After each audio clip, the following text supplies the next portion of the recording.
केशव गुप्ता जी, हरियाणा से। महाराज जी, आपके चरणों में कोटि कोटि प्रणाम। महाराज जी, मेरे मन में बड़ी दुविधा व अनिर्णय की स्थिति रहती है। मन में अशांति रहती है। मन सांसारिक सुखों की तरफ आकर्षित रहता है। ज्यादा से ज्यादा नाम हो मेरा, सुखों की तरफ रहता है। मन ये मन सबका भयभीत रहता है, रहता है। तुम्हारा ही नहीं, ये सबके मन की यही दशा रहती है। इसी दशा से तो उठाने के लिए अध्यात्म मार्ग है। मन को इसी दशा से उठाना, ये सबका। दुर्वासना मम सदा परिकर्षयन्ति। दुर्वासना सदा मेरे मन को खींचती रहती है। दुर्वासना के द्वारा वो सुख ढूंढना चाहता है। ये दुर्वासना ही है, देह का अभिमान रख करके मेरा नाम हो जाए, मेरी कीर्ति हो, या मुझे मनचाहा भोग मिले। ये तुम्हारी नहीं, पूरी सृष्टि के मन की बात है। इसी दशा से केवल अध्यात्म उठा सकता है, दूसरी कोई बात नहीं है। अगर हम अध्यात्म मार्ग का अनुसरण करें तो हमारे मन की दशा अध्यात्म की भूमिका होती है। जैसे जैसे भूमिका के ऊपर आप चढ़ते चले जाएंगे, वैसे वैसे, जैसे नीचे, आप नीचे पे ऊपर क्या आनंद है आपको पता नहीं। जब ऊपर जाओगे तब नीचे का लघु लगेगा ना, तो अपने आप छूट जाएगा ना। अगला कदम जमते ही पिछला उठा करके आप आगे बढ़ सकते हैं। अब हमारा अध्यात्म में प्रवेश ही नहीं है, तब दुविधा बनी रहती है। और जब तक दुविधा है तब तक सुविधा की मांग रहती है, और सुविधा की मांग ही हमारी दुर्गति का कारण बनता है। आप देख लो, अगर इतने रुपए हो जाए तो मेरा बहुत बढ़िया काम चलेगा। तो कैसे हो जाए? तो बोले भाई चाहे जैसे हो, इतने रुपए चाहिए। और वो निकल गया धर्म के मार्ग में। फिर वो फंसते फंसते ऐसा फंस गया कि जो सोचा था वो तो कुछ हुआ नहीं, उल्टा ही उसको दंड भोगना पड़ा, नाना प्रकार के कष्टों को। तो मुझे लगता है अध्यात्म मार्ग का अनुसरण किया जाए तो हमारे मन की ऐसी स्थिति हो जाएगी कि जो वास्तविक सुख है, उस सुख का अनुभव करते हुए अपने कर्तव्य कर्मों को करता रहे। अगर आप ठीक से चलोगे तो चाहो या ना चाहो आपका यश हो जाएगा। आप ठीक से चलो, धर्म से चलो, तो आप ना चाह करो तो भी आपको यश प्राप्त हो जाएगा, सुख प्राप्त हो जाएगा। आप चाहो या ना चाहो, अधर्म करोगे, पाप करोगे, तो आज नहीं कल ऐसी निंदा होगी, ऐसे दुख में फंस जाओगे कि निकल ही नहीं पाओगे। मान लो जब तक आपके पुण्य साथ दे रहे हैं तब तक पाप कर रहे हो, और आप अच्छे लग रहे हो कि बढ़िया, कोई नहीं जान रहा, बड़ा खुशहाल जीवन है। और जब पुण्य खत्म हुए और आपका वर्तमान का किया हुआ पाप और जो जमा हुआ पाप, वो दोनों जब मिलेंगे तो ऐसी कालिक पुत जाएगी, कोई पहचानेगा ही नहीं कि तुम हो क्या चीज। आंख उठा के देख लो, बड़े बड़ों के देख लो ना, आंख उठा के खुद देख लो। शिक्षा यहाँ खुद मिल रही जगत में, आप देख लो ना आंख उठा के ऐसे। और फिर कोई देखने वाला नहीं। क्या हुआ? कुछ ऐसा हो गया जिससे सारे सुकृत नष्ट हो गए, सारे पुण्य नष्ट हो गए। इसका मतलब हम सही मार्ग में नहीं थे। सही मार्ग में हो तो ऐसा नहीं कि आपकी निंदा नहीं हो सकती है, पर वो ऐसा काम करेगी जैसे डंडे के ऊपर झंडा।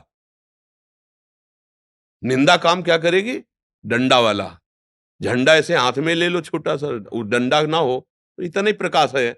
और जब निंदा होगी तो वो क्या काम करेगी? सही चलने वाले के ऊपर डंडे का काम करेगी। अब झंडा उसके ऊपर फहराएगा। मतलब विश्व में यश कीर्ति उसी की होगी, चाहे तुम निंदा खोपड़ी के बल खड़े होकर कर लो, क्योंकि सत्य पे चलता है तो उसकी यश कीर्ति बढ़ती चली जाएगी। कुछ तुम्हें प्रभाव लगेगा कि हमारी निंदा से हो रहा है, लेकिन वो निंदा ही उसके यश का कारण बन जाएगी। और यश खूब हो रहा है और अधर्माचरण हो रहा है तो चुप रहो, ऐसी ऊंचाई से पटका जाएगा, किसी काम का नहीं रहेगा। इसलिए दुविधा तो रखनी ही नहीं, सीधी बात समझ लो, भगवान का आश्रय लेकर ठीक से चलो, धर्म से विषय भोगो जो तुम्हें गृहस्थी में जितनी सीमा में बांध दिया गया है, और नाम जप करो, दूसरों की सुख की भावना रखो, आगे बढ़ते चले जाओगे। तुम्हारा यश अपने आप हो। जब फूल में पराग में सुगंध आ जाती है तो भौरों को चिट्ठी नहीं भेजनी पड़ती, भौरे मड़राने लगते हैं। समझ रहे हो ना?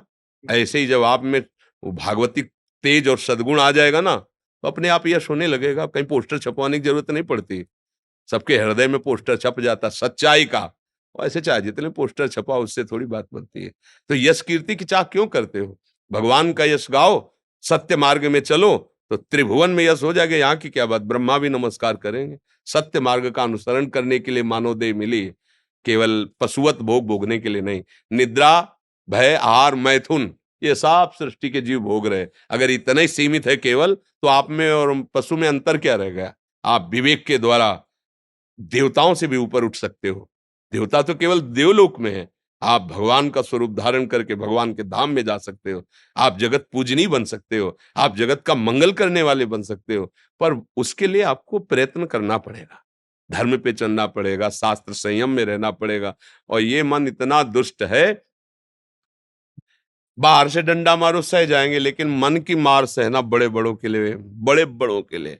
और मन की मार वही सह पाता है जो भगवान का भरोसा लेके नाम जप करता है, पक्का। ये अनुभव की बात कहते हैं। अगर नाम जप नहीं, भगवान का सहारा नहीं, तो मन की मार नहीं सह सकते, चाहे जितने बड़े वीर हो। मन तुम्हें घुटने टिकवाना जहां चाहेगा वहीं टिकवा देगा। कहोगे अपने को बहुत बलवान, लेकिन घुटने वहीं टिकवाएगा जहां चाहेगा। और बलवान वही है जिसने इस मन को अपने अधीन कर लिया। सबसे बड़ा गुरु वही जो मन को चेला बना ले। नहीं चाहे जो कुछ कहो, चेला मने के रहते हैं। समझ आ रहा ना? मन जो चाहता वही करना पड़ता है, फिर किस बात के। वही गुरु सबसे बड़ा, चाहे पैंट शर्ट में हो, वही सबसे बड़ा गुरु जिसने मन को चेला बना दिया।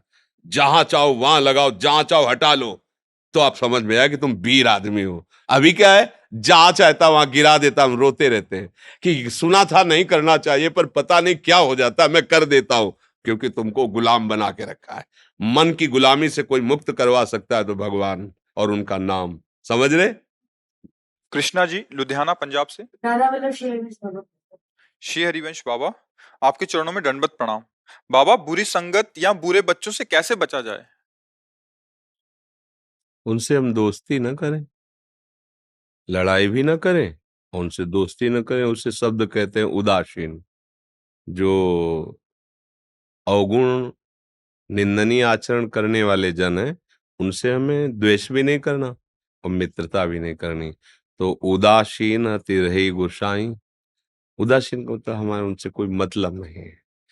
अगर हम गंदे बच्चों का संग करेंगे तो गंदी आदतें हमारे अंदर आ जाएंगी, गंदी आदतें आ जाएंगी तो हमारा जीवन बेकार हो जाएगा। बहुत इस समय खतरनाक ये दोस्ती चल रही है, जो मोबाइल और बच्चों की जो हालत है, मतलब चिंतनीय है।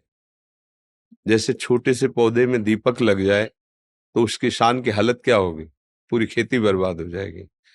अब कुछ ऐसा समय आ रहा है कि हमारे जो बड़े महापुरुष हैं, जिनके वचन के प्रभाव से अमंगलों का नाश होता है, उनकी हालत शरीर की ऐसी प्रभु किए दे रहे हैं कि मतलब बड़ा कष्ट होता है। जैसे अब एक तो प्राय रह ही नहीं गए, कुछ उपासक हैं जो एकांत भजन करके अपना कल्याण चाहते हैं, और आवश्यकता हमें, हमारी समाज को ऐसा है कि अनुभूत और शास्त्र सम्मत वाणी के द्वारा जगत का, अब सत्संग नहीं मिलेगा, शास्त्र स्वाध्याय नहीं होगा, तो अध्यात्म का पता नहीं, तो फिर पता वही है टीवी और मोबाइल और गलत बच्चों का संग। इससे हमारी जो नवीन पीढ़ी है, इसे वासना की ऐसी दीमक लग चुकी है कि कैसे देशभक्ति करेंगे, कैसे माता पिता की भक्ति करेंगे, कैसे भगवान की भक्ति करेंगे। अगर ये जीवन में नहीं तो फिर पशु और मनुष्य में अंतर क्या रह गया? मुर्दा आदमी है वो, जो भगवत विमुख आचरण है, वो मुर्दा आदमी। जिन हरि भगत हृदय नहीं आनी, जीवित सौ समान ते प्राणी। अब छोटे छोटे बच्चों को इस मोबाइल ने ऐसा बर्बाद, भगवान कलयुग की कृपा है, ऐसा गुण भी रख दिया है कि अब हम उसे निषेध भी नहीं कर सकते कि इमरजेंसी, अत्यंत आवश्यक बात तुरंत करो। दूर बैठे भगवत भक्ति प्रेमी महात्माओं के वचन, भक्ति का स्वरूप, भगवत लीला, ये बैठे बैठे श्रवण कर लो, ये गुण भी रख दिया। अब गेम खेलना, गलत बातें देखना, गलत चिंतन बढ़ाना, ये उसमें। तो हमें लगता है ऐसे बच्चों से बचो और मोबाइल से भी बचो। क्यों?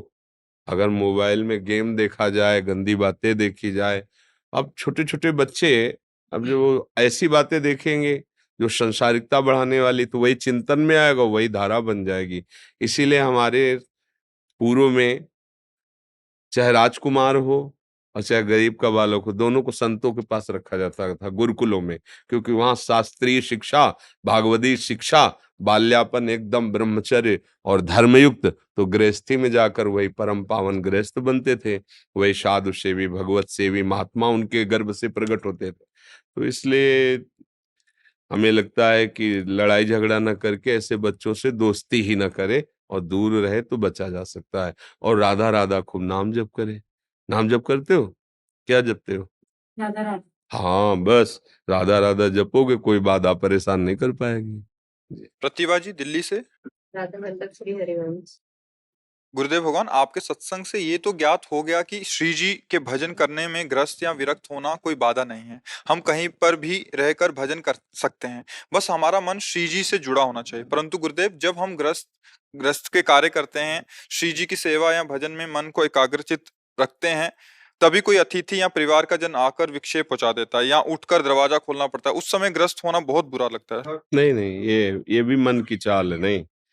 अगर कोई अतिथि आया है या घर परिवार का सदस्य है, भगवत भावना करो, जिनकी पूजा कर रहे थे वही तो आए हैं। भावना कर लो, बढ़िया बन जाएगा। आओ, आओ, बिठा दो, बैठो। कोई अतिथि आया है, उसको जल पिला दो, बैठाल दो।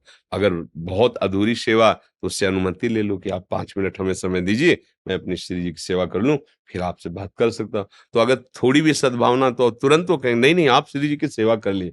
अगर ऐसा है कि मुझे बस 2 मिनट ही टाइम है, तो हम अपनी श्री जी की सेवा रोक देते हैं, उनसे बात कर। हमें उसमें घबराना नहीं है। मतलब अंदर से बेचैन नहीं होना कि ये नहीं आता तो हमारी श्री जी की सेवा पूरी हो जाती। नहीं, नहीं, उस रूप में भी श्री जी आई हैं, उस रूप में भी हमारे प्रभु आए हैं। देखो, हमारी भक्ति का स्वरूप यही है, परिपक्व भक्ति का स्वरूप, कि चराचर जगत में प्रभु के सिवा कोई नहीं है।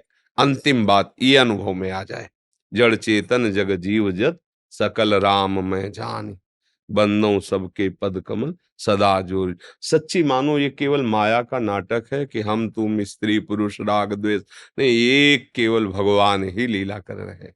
तो जब कोई अतिथि आया, भगवान पधारे, आओ मृदुवान, बैठिए आप, जल पिएंगे आप?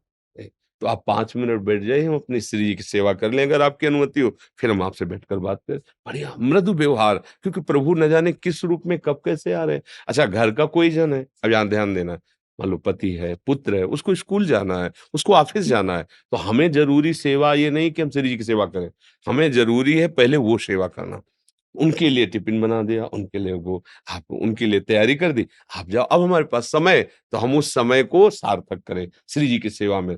पहली प्रधानता गृहस्थ की होनी चाहिए, जो आपको कर्तव्य कर्म मिला है। मान लो आप सुबह उठे, एक माला जप लो, इसके बाद आप जाओ नौकरी। बीच-बीच में आप नाम जप करते जाओ, मंत्र जप, आपकी हर सेवा भजन हो रही। कोई भी विक्षेप भजन में हमें डाल ही नहीं सकता। विक्षेप में भजन हम स्वीकार करते हैं। ये आदमी विक्षेप है, ये बात विक्षेप है, वो हम स्वीकार करते हैं। नहीं, कोई हमारे भजन में विक्षेप, भजन कोई छोटी-मोटी चीज नहीं है। भजन ऐसी महान चीज, पूरे विश्व को पचा जाए, पूरे विश्व का विरोध सह करके भी मुस्कुरा दे। भजन बहुत बड़ा बल है। इसलिए छोटी-छोटी बातों में विक्षिप्त होना ठीक नहीं है कि गृहस्थी में होना, फिर अगर हम बाबा जी होते या विरक्त होते तो भजन कर लेते, असंभव। भजन कोई खिलवाड़ नहीं है। अगर तुम गृहस्थी में नहीं कर पाए तो विरक्ति में नहीं कर पाओगे। बात समझ लो। अगर भजन जो परिस्थिति तुम्हें दी गई है और उसमें भजन कर लिए, तो अब चाहे विरक्ति हो चाहे गृहस्थी हो, हर परिस्थिति भजन में रहेगी। और जो ये सोचता है कि कोई एक कमरा मिल जाए, एकांत बैठ जाऊं, ऐसा करूं, तो हम मान गए। तुम एक कमरे में चले जाओगे, लेकिन हृदय में भरा हुआ प्रपंच जब अपना स्वरूप विस्तार करेगा, तब आप भजन में तन्मय नहीं हो पाएंगे। इसलिए जो परिस्थिति हमारे ठाकुर जी ने दी है, वो बहुत अच्छी है। उसी परिस्थिति में भजन कर लो, तो विश्व में तुम्हें कोई भजन से रहित नहीं कर पाएगा। अगर परिस्थिति की मांग में भजन की ऐसी परिस्थिति हो तो भजन, तो ये भी बात लिख लो कि आपका भजन कभी नहीं हो पाएगा। हम जिस परिस्थिति में हैं, वो हमारे लिए योग्य है और भगवान ने विधान किया है, और मुझे वैसे ही भजन करके दिखाना है, कोई परेशानी नहीं। मानवी गुप्ता जी चंडीगढ़ से। राधा वल्लभ श्री। राधा वल्लभ श्री हरिवंश। पूज्य महाराज, आपके चरणों में कोटि कोटि प्रणाम। महाराज जी, जब से कॉलेज के दोस्तों का संग होना शुरू हुआ है, तब से स्वाभाविक भक्ति कम हो गई है और संसार के भोग आकर्षित करने लग गए हैं। सत्संग भी लगातार नहीं सुना जाता, चित्त घबराता है, कृपया इसका निवारण करें। अब बच्चा, तुम तो इतने केवल कह रहे हो, हमें तो ऐसे भी बच्चे मिले कि हम नहीं करना चाहते, पर जबरदस्ती अगर ना करें, ना पिए, ना खाएं, तो हमारा निरादर करते हैं, हमें अपमानित करते हैं, हमें ऐसा। तो अब सबके बीच में अगर उनसे मिले ना, तो एक अकेलापन में, मतलब ऐसे। अब देखो, अगर सही मार्ग में चलना है तो भगवान के सिवा कोई हमारा मित्र नहीं है, ये तो मानना पड़ेगा। तुम्हें भक्ति में सपोर्ट दे सके पूरे संसार में केवल भगवान या भगवान के स्वरूप भक्तजन। तुम तुम्हार सेवक असुरारी, इसके सिवा आपको कोई सपोर्ट दे, मुझे ऐसा लगता है कि नहीं। क्योंकि यहाँ छल कपट और स्वार्थ का, वासना का बोलबाला है, तो थोड़ा आपको सपोर्ट करने की चाल चलेगा और आपसे अपने स्वार्थ की पूर्ति चाहेगा। पाए जान जगत में सब जन, कपटी कुटिल कलयुगी टंच, मेरी सो भैया कृष्ण गुण संच, महाप्रभु हरिवंश चंद्र जो कहते हैं। कोई भी तुम्हें प्रेम करेगा तो कपट से करेगा, सच्चा प्रेम तो केवल गोविंद करते हैं। गुरु गोविंद ही सच्चा प्रेम करते हैं, दूसरा कोई प्रेम नहीं करता। तो मुझे लगता है जितने से काम चल जाए, अर्थात हमारा धर्म नष्ट ना हो, उतना तक तो व्यवहार ठीक है। क्योंकि आप विद्यालय में हो या किसी कार्य क्षेत्र में हो, ऑफिस में हो, ऐसा नहीं हो सकता कि वहां तुम उदासीन बन करके मौन रह सको। मान लो आपसे बड़ा ऑफिसर है, आप उसकी ड्यूटी में हैं, वो आपसे बात कर रहा है तो आपको बात भी करना है, पर जितने में हमारा धर्म नष्ट ना हो उतनी सीमा तक तो है। इसके बाद फिर नौकरी का प्राण भी छोड़ना पड़े तो हम प्रभु को नहीं छोड़ेंगे, धर्म को नहीं छोड़ेंगे। ऐसी निष्ठा रखनी चाहिए कि अगर कोई हमारे प्राण भी हरण करे तो हम अपने धर्म को नहीं छोड़ेंगे। हम नौकरी के लिए अपना धर्म नहीं त्याग देंगे। ऐसी विद्या क्या जो अविद्या का विस्तार कर दे, काम क्रोध आदि की वृत्तियां बढ़ा दे, व्यसन बढ़ा दे, माता पिता का निरादर करना सिखा दे, ये तो घोर अविद्या है? जब आप मनमानी आचरण करोगे तो माता पिता को स्वयं निरादर हो जाएगा, आप उनकी आज्ञा का पालन नहीं करोगे। शास्त्र और ऋषि मुनियों का, महात्माओं को स्वयं निरादर हो जाएगा, क्योंकि आप उनकी आज्ञा का पालन नहीं करोगे। तो वो क्या साथी हुआ, वो क्या विद्या हुई, वो क्या सत्कार्य हुआ। इसलिए बहुत विवेक की आवश्यकता है। अब ये गलतियां तो ऐसी हो रही हैं, जब हम नए नए बच्चे जैसे मिलते हैं ना, फिर अपनी हालत जब बताते हैं तो जी घबरा जाता है। कि हमें तो ऐसा लगता है हर विद्यालय में, जहां भी जितने 10 मिनट चाहे भले हो, महापुरुषों के वचन सुनाने चाहिए। अगर आप उनको टेलीविजन पे ना दिखा सके तो कोई ग्रंथ ले लो, उसको 10 मिनट सुनाओ, तो बच्चों के अंदर भागवतिक संस्कार बने। समझें, केवल पशुता का संस्कार बढ़ता चला जा रहा है। पशुता का मतलब होता है अपनी इंद्रियों को विषयों में केवल संयोगित करके सुख की लालसा रखना, बस इतना ही सुख रहे। हमारी हर इंद्री की चाह पूर्ति, मना कष्टान इंद्रियाणि प्रकृति स्थान, ये पशुता है। हमारा जीवन इसलिए नहीं मिला, इतने के लिए नहीं मिला। सच्ची कहते हैं, बात पर विश्वास कर लो। भगवान के चरणों का आश्रय लेकर नाम जपने से और सारे कर्तव्य कर्म करते रहो, जो आनंद मिलेगा वो आनंद ब्रह्मा को भी नहीं है, ब्रह्म पद में, परमेष्टि पद में। आज ही सत्संग में था कि वो वृंदावन वासी को, श्यामा श्याम के उपासी को ब्रह्मा जी भक्तिपूर्ण नमन करते हैं, उसको प्रणाम करते हैं। आप समझो परमेष्टि पद ब्रह्मा पद है। ब्रह्मादिक के भोग सब विषम लागत ताई, नारायण ब्रजचंद की लगन लगी है जाए। नारायण स्वामी कहते हैं कि श्री कृष्ण अनुराग में उन्मत्तता पाने के लिए साधक चल रहा है, तो उसके अंदर ऐसी क्षमता आ गई कि ब्रह्मादिक के भोग विष के समान लगते हैं। आज हमारी दुर्दशा हो रही है, हमारे समाज की, हमारी जो नवीन पीढ़ी है, छोटे छोटे बच्चे गलत आचरणों में उतर रहे हैं। मदिरा पान आदि उसको कोई दोष ही नहीं मान रहे, मनोरंजन समझ रहे हैं। व्यसन और भी नशा, ड्रग्स है, और धुआं वाला वो क्या चिलम विलम, ये सब गांजा, ये सब ऐसे गंदी आदतें स्कूल में बच्चों की पढ़ रहे हैं।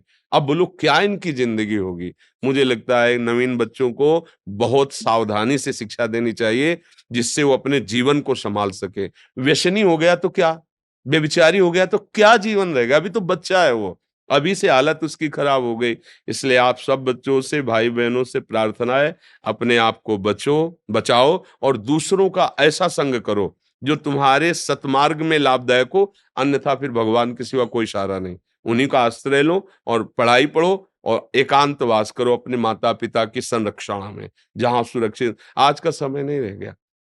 जो ज्यादा गलती बढ़ रही है ना, गंदी बातें बढ़ रही ना, उसका स्वतंत्रता ही दोषी है।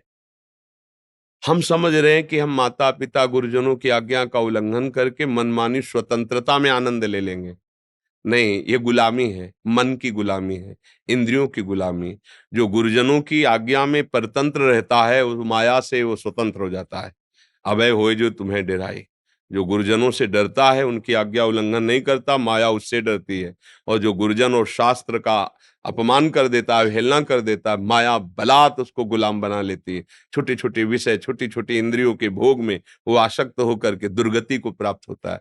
इसलिए बच्चों सावधान। ये जो चला है, हम बार बार कहते गर्लफ्रेंड बॉयफ्रेंड, ये आज तक हमारी समझ में नहीं आया। हमारी समझ में तो नहीं आया। क्या वो दोस्त जो हमें पतित होना सिखाए, क्या वो दोस्त जो हमारे साथ जीवन में खिलवाड़ कर दे, मतलब धर्म का कोई अस्तित्व नहीं, पवित्रता का कोई अस्तित्व नहीं, संयम का कोई अस्तित्व नहीं, हमारी दोस्ती है। भाई क्या ये दोस्ती है? और इसी का दुरुपयोग होता है। इसी का दुरुपयोग होता है कि छल करके एक दोस्त दूसरे की हत्या कर देता है, एक दोस्त दूसरे का पतन कर देता है। मुझे लगता है दोस्ती नहीं है, ये कलयुग की चाल है। बहुत संभल करके बच्चों और बच्चियों को रहना चाहिए। और हमारी बात समझ में आवे तो आवे, नहीं तो राधे राधे तो है ही है, फिर देख लो।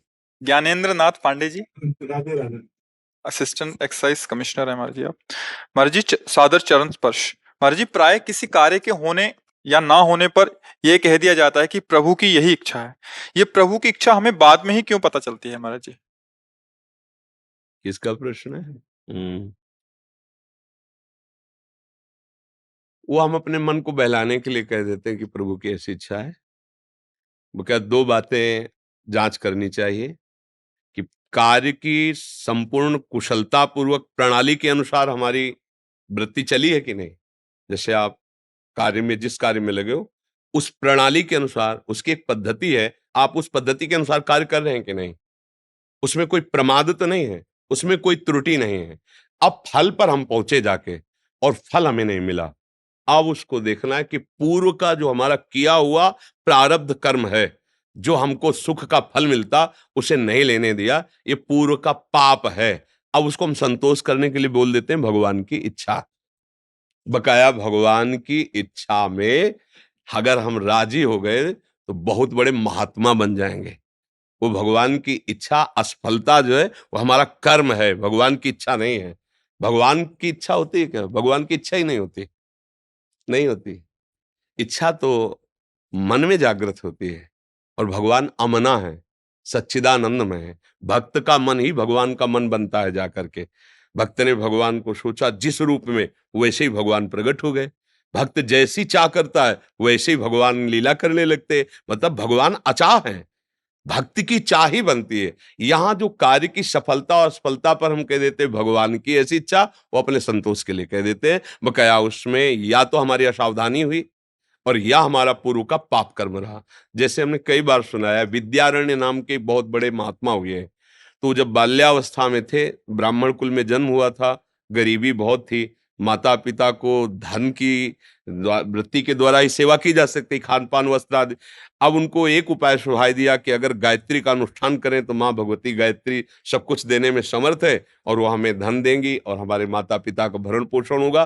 तो 24 लाख मंत्र का एक पुरस्चरण होता है, वो मतलब अपने लोगों को करवाएगा। 24 लाख मंत्र बड़ी पवित्रता से उसका एक अनुष्ठान होता है।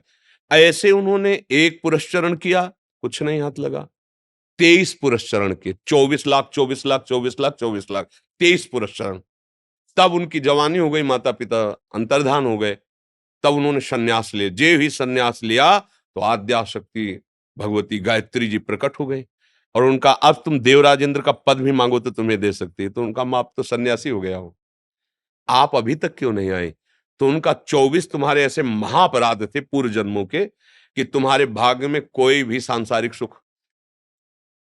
अब तुमने 23 पुरस्चरण किए, वो खत्म हो गया, और सन्यास लिया और 24 हो गया, वो खत्म। अब तुम मांगो तो देवराजेंद्र का पद भी तुम्हारे। बोले अब तो जरूरत ही नहीं, क्योंकि सन्यासी हो गया। वो बहुत बड़े महात्मा हुए। इससे हमें पता चला कि हमारे प्रयत्न को विफल करने वाला हमारा ही कोई पूर्व कर्म है जो हमको नष्ट कर रहा है। अगर हम भजन करें, ये ऐसा भजन कर्म है जो पूर्व के कर्मों का विनाश कर देता है। भजन केवल, और दान पुण्य नहीं। दान पुण्य एक नया सत्कर्म हुआ और पाप एक नया कुकर्म हुआ, लेकिन भजन ये सत्कर्म और कुकर्म दोनों से ऊपर है। ये भगवान का जो नाम है, भगवान का स्मरण है, ये दोनों को खत्म करता है। शुभ कर्म सोने की जंजीर है, अशुभ कर्म लोहे की जंजीर, दोनों बांधने काम करते हैं। शुभ अशुभ के द्वारा ही यहां जन्म मरण होता है, और जो भगवान का नाम लेते रहते दोनों कर्म। अच्छा, कोई भी सदैव सुखी नहीं रह सकता शरीरधारी, यहां का क्रम है सृष्टि का। कोई भी सदैव सफल नहीं हो सकता, यहां का क्रम है। देखो धर्मराज युधिष्ठिर जी है ना, 12 वर्ष का वनवास, 1 वर्ष का अज्ञातवास मिल रहा है नहीं। भगवान श्री राम अवतरित हुए ना, 14 वर्ष का वनवास। तो हमको इस बात से ध्यान रखना है, प्रयत्न पूरा करना है। अगर फल हमें उसकी नहीं प्राप्ति होती तो हमें निराश नहीं होना, उदास नहीं होना, फिर प्रयत्न करना है। क्योंकि हमारा पूर्व का कोई कर्म ही हमें, कौन काहू के सुख दुख कर दाता, निज कृत कर्म भोग सुन भ्राता। तो बोले भगवान की क्या आवश्यकता है? भगवान की ऐसी आवश्यकता है कि जैसे वकालत में सिद्ध हो गया कि ये मुजरिम है, जज ने निर्णय कर दिया कि इसको फांसी की सजा दी जाए, अब राष्ट्रपति एक है जो उसे क्षमा कर सकता है। इसलिए आवश्यकता भगवान की है। हमारे कुछ ऐसे कर्म हो चुके जो हमें बहुत दुख देने वाले हैं, हमारे कुछ ऐसे कर्म हो चुके जो चंद सुख देने वाले हैं, हमको इस छोटे मोटे दुख और सुख से बचा सकते हैं, तो राष्ट्रपति है भगवान, अनंत ब्रह्मांडों के स्वामी, हमें बचा लीजिए। हम इस सुख दुख के थपेड़े में कब तक पड़े रहेंगे, वो माफ कर सकते हैं। इसलिए भगवान की आवश्यकता है, भजन करो और सत्कर्म करो, और हार में भी हारो मत।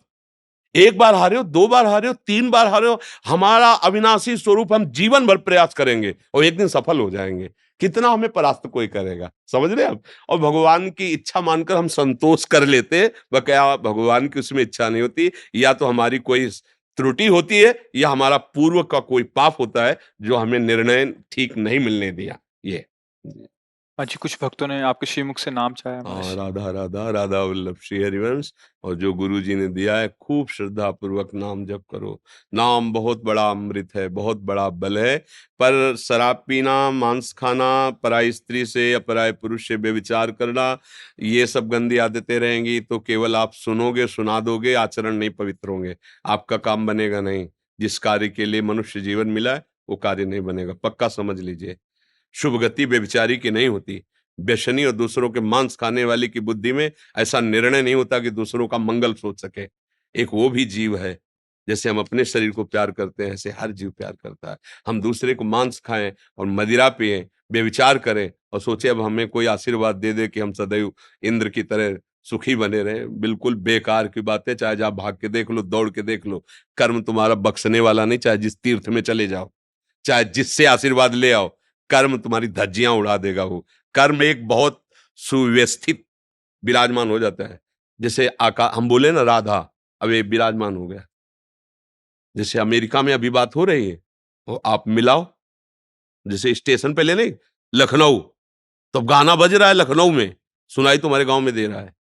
मतलब वो शब्द आकाश में गया और यंत्र ने उसे पकड़ के आपको सुना दिया। तो ऐसे कर्म आपने अभी किया, कोई नहीं जानता, वो विराजमान है। और जहां वो आया फिर तुम्हारी ऐसी तैसी करेगा, किसी से सपोर्ट की जरूरत नहीं है। वो बहुत बलवान कर्म होता है, अपने आप धज्जियां उड़ा देगा तुम्हें, और किसी के नहीं कि भाई हम इनको दंड दिलवाएंगे। वो पर्याप्त है वो दंड देने के लिए। छुपा लो तुम, ऐसे छुपा के मारेगा, बता भी नहीं पाओगे, ऐसी जगह मारेगा वो। इसीलिए कर्म से डरो, गंदे आचरण मत करो। ये जो मदिरा है ये बुद्धि को भ्रष्ट कर देती है, आपको समझ में नहीं आता है। ऐसा लगता है कि हम बहुत मस्त हो रहे हैं। मस्ती देखनी तो आओ, राधा राधा बोलो, पवित्र भोजन पाओ, दूसरों को सुख पहुंचाओ, हृदय शीतल रहेगा। हम एक बार ऐसा करके देखो, तुम्हारे सामने सुंदर भोजन आया हो और कोई भूखा आदमी फुटपाथ में बैठा हो, आप वो भोजन उठा के उसको पवा दो और आप भूखे रह जाओ, फिर देखो आपका हृदय कैसा कहता है। जीवन भर तुम अच्छे अच्छे पाते रहो, ऐसा सुख नहीं मिलेगा जैसा सुख उस दिन मिलेगा जब किसी भूखे को पवा दोगे अपना हिस्सा, और आप भूखे रहोगे, तो आपके हृदय में जो शीतलता आएगी ना, वो पैसे से और भोजन से नहीं आएगी। मतलब परहित का कार्य और भजन, ये भगवान को बहुत जल्दी प्रसन्न कर लेता है। और मालिक प्रसन्न हो गया तो फिर दुर्लभ क्या रह गया है।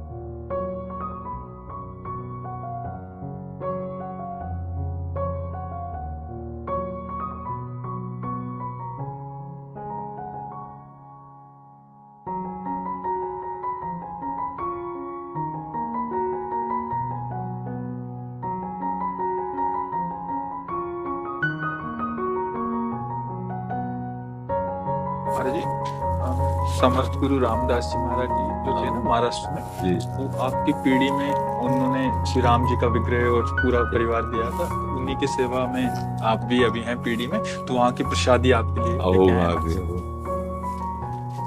वहाँ के वेद पाठी त्रिकाल संध्या करते हैं, ब्राह्मण। ये संत ज्ञानेश्वर महाराज जी है आलंदी में, जी जी उनकी समाधि के ऊपर चढ़ा हुआ चंदन है महाराज जी। जी और उन्हीं का एक छोटा सा विग्रह भी है जी। जो उस समय समाधि पर जी अभिषिक्त हो चुका है। जी। जय जय रघुवीर। अच्छा। इसे जो रोज लगाते हैं ना चंदन विशाखासन को जल में डाल करके महाराज जी पैठन में महावस्त्र बनता है पैठनी, जी ये आपके आराध्य के लिए श्री जी अच्छा तो ये श्री जी के पास पहुंचा दो, वो अभी श्रृंगार करेंगे। श्रृंगार हमारे यहाँ समर्थ रामदास स्वामी महाराज जी ने 350-400 वर्ष पूर्व में राघवेंद्र सरकार को विराजमान किया है। जी उनको सर्दी में उड़ाया हुआ अवस्था। हाँ हमें कोई उठा दीजिए। जय जय रघुवीर समर्थ समर्थ रामदास स्वामी महाराज की जय। जय जय श्री राम। महाराज जी अनुकूल आशीर्वाद। लाओ श्री जी की बड़ी कृपा करी, बड़ी महाराज जी ऐसा आशीर्वाद दीजिए हमारे वंश में भी कोई धर्म सूचित ना हो। जो महापुरुषों का आश्रय लेते हैं वो प्रणत कुटुंब पाल रखुदाई, भगवान उसके परिवार का भी संरक्षण करते हैं।